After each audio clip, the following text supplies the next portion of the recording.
Nung time nung 1970 na lumipat yung husband ko, sila yung unang pinakamagandang bahay ng araw dito sa lugar ng Merville, sa Tampalit. Pero nung katagalan, nagkaroon na ng masyadong yung lugar, bumababa na yung lugar. Siya na yung naiwan ngayon, siya na yung pinakaluma, siya na yung pinakamababang lugar. Halos naiwan na siya ng tambak ng kalsada, napamahayan na siya ng tubig.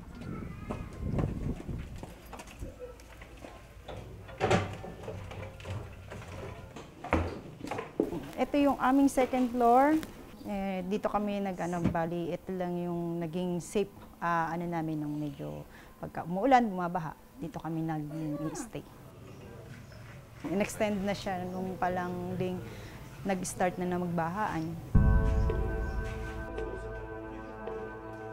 Walang ulan pero lubog sa tubig ang bahay ni na Michelle. Halos isang dekada ng ganito ang kanilang sitwasyon.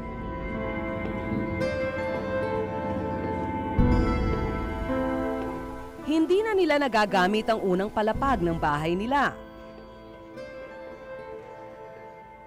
Ito yung aming dating lababo. Ngayon, tungtungan ko na lang ng aking kalanan. Makikita nyo, wala na isang dangkal. Abot na siya ng tubig. Ayan. Yan na siya. Hindi na namin siya napakikinabangan. Oy, pare! Pinatambakan nila noong isang taon ang ilang parte ng bahay.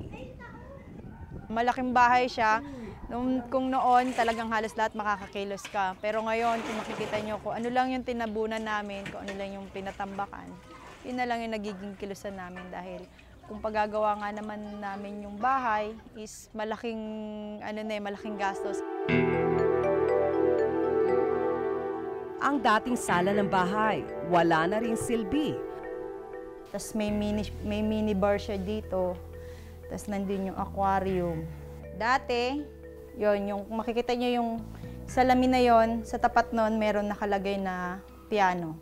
Ngayon wala na dahil nadurog na rin sa baha. Ang baha dito, no, akala mo 8 waves? Ang kwarto sa ibaba, di na rin nila natutulugan. Ito kasi yung dating pinaka-master's bedroom nila. Ngayon, hindi na siya master's bedroom. Isa na siyang malaking aquarium. Wala ng tao, kaya isda ang pumalit. Ginawa namin, pinabayaan na lang namin yung mga tilapiyang pumapasok pag lumalaki tubig. Ayan, makikita nyo maraming tilapia. Pagka ganyan, pinapakain na lang namin sila kasi sila yung nagiging tulong namin para sa lamok.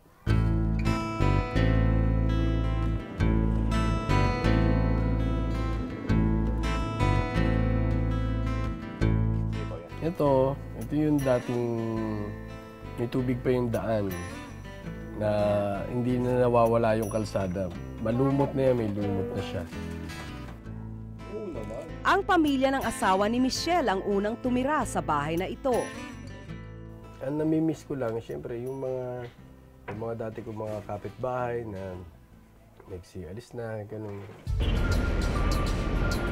Ayon sa mga eksperto, bumababa na ang lupa sa Kamanaba.